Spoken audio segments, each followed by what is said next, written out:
클럭 속도가 빨라지고 있어요. 주식 가치 평가법도 달라져야 됩니다. 옛날에 했던 방식으로 여러 번 했다가는 안 돼. 시대가 흘러가면요, 구닥다리 방법은 사라지게 돼 있어요. 왜냐면 많이들이 다 알고 있는데, 옛날에는 퍼라는 가치 방법으로 해가지고 저평가됐다, 뭐 고평가됐다 했는데, 요즘 퍼 가지고 누가 봐요? 저도 퍼 안 봐. 옛날에 뭐 PBR에서 뭐 자산가치주 해가지고 했는데, PBR 얼마나 봐? PBR, PSR, 퍼, ROE 그런 거 가지고 주식가치 평가하기에는 시대가 많이 흘렀다라는 거예요. 그건 세상 사람들이 다 아는 얘기인 거야. 새로운 주식가치 평가 방법을 여러분들이 습득을 하셔야 된다는 거야. 그래서 기본적 분석을 볼 때도 그 안에서 새로운 것들을 발견을 하셔야 된다고. 틀은 똑같지만 그 틀 속에서 뭔가 새로운 걸 발견하셔야 된다는 거예요. 많은 사람들이 시대에 따라서 퍼도 발견하고 PBR도 발견하고 PSR, 뭐 PEG, ROE, ROA, 부채 비율, 현금 회전율 그때마다 유행성 타는 것처럼 평가 방법들도 유행 따라서 진행되고 그러죠. 지금 뭐 웬만한 건 다 나왔어요. 여러분들이 다 알고 있을 정도면 세상에 다 나온 거 아니에요 이제. 그러면 종합적인 평가 방법을 활용을 해야 되는데 어떻게 활용을 하실 건가, 이걸 여러분들이 고민을 하셔야 돼. 기업들도 이제 예전하고 틀려요. 예전에는 산업이 발전하는 상황 속에서 가기 때문에 조금 더 느릿느릿 간다고 뭐 문제될 거 없어요. 근데 요즘은 시대에 조금이라도 뒤떨어져 버리면은 바로 탈락입니다. 플랫폼 사업이 이제서 우리나라는 시작이 돼버렸죠. 미국은 이미 예전서부터 시작이 돼버렸었잖아요.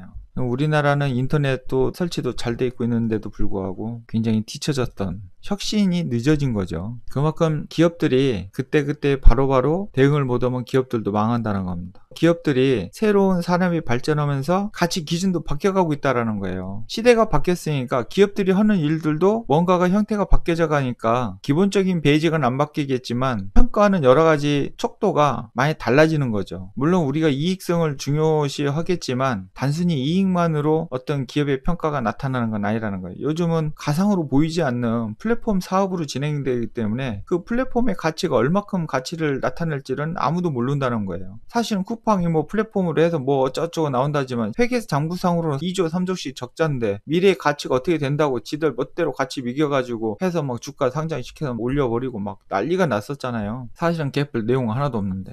그만큼 가치평가법이 보는 사람들마다 평가하는 기준에 따라서 미래에 얼마큼의 가치가 형성될 거라는 생각을 가지고 기업의 가치를 매긴다는 겁니다. 그러면 여러분들도 주식을 고를 때 옛날 구닥다리 방법 써서 되겠어요? 옛날 방법인 기본적 분석 봐가지고 회계 공부 백날 해보세요. 주식 잘하나. 물론 봐야 돼요. 그거 안 봐야 된다는 게 아니에요. 봐야 되지만 이제는 색다른 방법으로 봐야 된다는 거야. 그리고 이제는 기본적 분석만으로 여러 가지 가치성을 평가할 수 있는 그런 시대가 이제는 지났어요. 뭔가 눈에 보이지 않는 그런 것을 보고 평가가 들어가야 돼요. 플러스 알파가 된단 말이에요. 눈에 보이는, 예를 들어서 A라는 어떤 가치가 있으면 여기에 눈에 보이지 않는 미래지향적인 알파라는 가치가 들어가서 봐야 기업의 가치가 평가가 매겨진다고요. 여러분들이 이것을 바라보지 않으면 가치가 없어지는 것처럼 보여요. 그런데 이러한 주식들이 잘 가. 근데 실질적인 재무제표를 보면 개판이야. 마음에 안 들어. 이걸 어떻게 고르실 거냐고. 물론 기술적인 분석 속에서도 답이 나오죠. 그래서 여러분들이 종합적인 관점에서 주식에 대한 가치를 평가해야 된다. 그리고 현재는 알고리즘이라는 것을 많이 이용을 해요.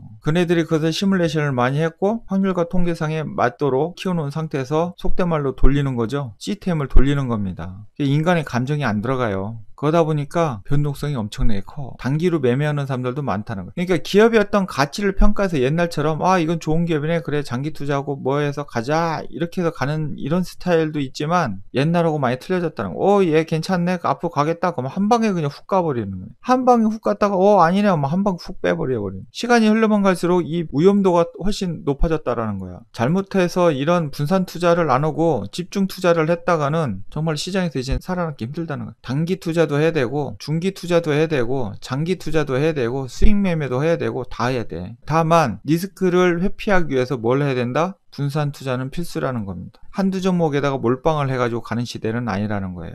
종목 관리하기 쉽다고요? 여러분 10개 사놓고 종목 관리 한번 해보세요. 수익 잘 나나 안 나나. 여러분들이 HTS를 열면 열수록, 스마트폰에 앱을 열면 열수록 여러분들의 계좌는 계속 쪼그라듭니다. 여기서 얘기는 분산 투자의 개념을 여러분이 잘 생각해야 돼. 그냥 종목만 나눠서 투자한다? 이것이 아닌 거예요. 주가가 꼭 이렇게 밑에 있다고 이게 저평가고 이렇게 올라가 있다고 이게 고평가고 이렇게 따지면 안 된다는 거예요. 가치의 어떠한 기준 기준을 두고 거기에 따른 위험을 분산을 할 수 있는, 이 분산 투자를 하는 이유는 뭐예요? 위험을 분산을 하는 거죠. 수익을 내기 위해서 분산하는 게 아니라 위험을 분산을 하는 겁니다. 여러분들은 주식하다 보면 수익에만 눈이 멀지 위험에 대해서는 별로 신경 안 쓰시잖아. 테마가 뭐 있나, 뭐 지금 가는 업종이 뭐 있을까, 뭐 그런 거나 따졌었잖아요. 그런 분들이 위험을 생각하는 사람들인가? 그런 분들은 위험 생각 안 하는 거야. 오로지 수익만 생각하시는 거지. 가면 갈수록 변동성이 더 심해지고, 여러분들이 변동성이 심해진다는 것은 손절할 확률도 높아진다는 얘기. 손절할 확률이 높아진다는 것은 원금 손실이 날 확률이 높아진 거고, 원금 손실이 날 확률이 높아진다는 것은 계좌가 잘못하면은 깡통이 난다는 거예요. 계좌가 깡통이 난다는 것은 여러분들이 생활이 힘들어지는 거고, 생활이 힘들어지면 살기가 퍽퍽해지고,